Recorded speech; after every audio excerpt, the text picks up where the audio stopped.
All right, so I want to talk about winglets a little bit. Obviously, Ozone started using them more in recent history, and in the US at least, there's a lot of skepticism of if they actually work. So much so that I went out and did my own little testing. I taped my winglets down and tried to see if I felt a difference, but I wanted to see where the design came from and what it's actually doing in terms of performance. So the winglet were existing before we used it. It was common usage by the brand Advance. Right. We already back in 2018 or something, we tried it on some projects, paraglider projects. It was interesting, but at that time we didn't use it. But the good thing with winglet is, for us, the way we use it, is that it allows to put bigger arcs than we could normally use. And the downside of bigger arc, if the arc is making more like that, the projection ratio between the flat IRA and the projected IRA is bigger. The downside of this big arc is spiral stability, first thing. So the wing gets unstable. It means that it stays stuck in spiral when there is a big arc, right. Potentially. And also the roll stability is getting damaged. But there are some very good side of the I-arc. The good side is agility, it's also safety. Structurally, it's also making everything more tension and nicer. So by using the winglet, we allowed ourselves to go higher on the arc. Okay. Because the winglets, they are effective in damping the roll. When you want to go straight and you have this remaining thing like that, the winglets are quite effective. So it's mostly based around the fact of spiral stability, allowing you to have a bigger arc, and then a trade-off or a byproduct of it is also that it helps the glider track straight. Yeah, exactly. It does both things. For certification, we need the spiral to exit by itself without pilot action, and the winglet is one ingredient for that. It's also not only for certification. I mean, it's a real safety parameters, because when you are in a deep spiral and you have plenty of G in your face, if you're not very experienced pilot, you may be disorientated and do the wrong action or do no action, and it's dramatic. So that's a real safety thing. And the other thing it does, and we saw immediately, is the whole damping, which is very cool. So currently they're on the Moxie, the Roadster, Vipers, and the Triox. Are there any gliders that it wouldn't apply to, that you don't want those effects on? Yeah, it depends on the project. Some project we don't need to apply very high arc, for example, or we have a different shape arc for some reason, then we could not need it. Yeah. I would assume something like the freeride, you don't really want it because you want more playful roll. Yeah. If you're not focused on the roll stability so much, for example, if you go for slalom, you may not need to be so much roll stable, for example. So it's all also depending on the project you want to achieve, for sure. So it's one ingredient. Can you show me a little like close-ups on what it looks like in the program? So here we have a paraglider.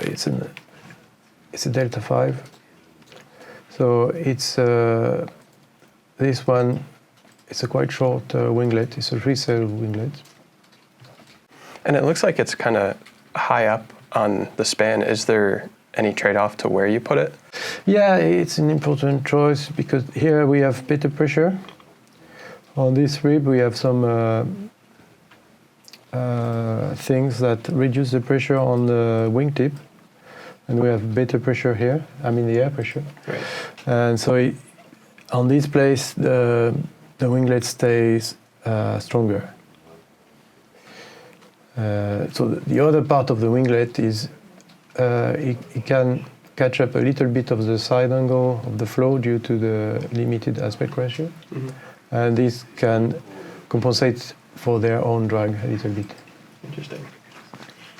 So let's talk about shark nose a little bit. That's a big Ozone design element. What's the history of shark nose?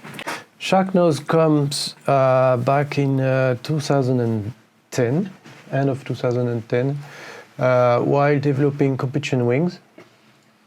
We were struggling with compromising top speed pressure and low speed ability. So basically it was the openings. We have to find a position. We can put the opening on the profile very much forward on a classic profile. Mm-hmm. And then we have very nice pressure at high speed. Because high speed is low angle of attack and the flow arrive, the stand action point is quite in the front. So if we want good pressure at high speed, we put the opening very forward. But then we're losing ability, we're losing quality of flying at low speed. We can't go as deep in the brake and slow down so much the wings. And competition wings needs both. To perform very well, we need very good low speed because it's thermaling and agility. It's down to very good low speed. And we also need the full speed ability with good pressurized wing. So it was originally a concept for paragliders, correct? Yeah. And then brought into paramotoring? Yeah. So originally he was designing the next competition glider. And so this new profile has the ability to make no compromise on both sides, almost no compromise on both sides of the polar, the low speed and the high speed. And it's an open patent, as I understand, right? So anyone can use this concept? Yeah. At that time, we thought, wow, that's a new thing. We were so pleased with this because we were scratching our head all the time to find the positioning. And then with this design, it was like, wow, now we've got everything. Mm-hmm. And we immediately thought that this way of doing would be used everywhere after some time, and we thought we could patent it, but it's a small industry, so we don't want to waste our time with liability stuff about protecting.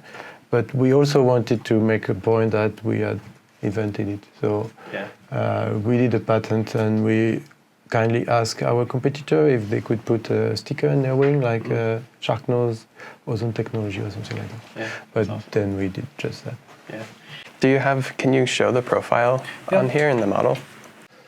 So that's a leading edge, and usually we had the opening somewhere here. So that's 1%. So we had the opening quite far here. Now we could bring the opening very far back, still have good pressure at high speed, and at very low speed, and we're talking like 20-degree angle of attack, a lot of angle of attack. We have still very good pressure, and the leading edge is intact, not damaged by the opening, and they can do a good job even in high angle of attack. I know on the paramotor side of things, it's used on the more advanced wings. Is it also used on like the Mojos and Moxies, or no? It's for the very basic wings, very low aspect ratio, then it starts to be not so interesting to use. First, they don't go so high speed, so this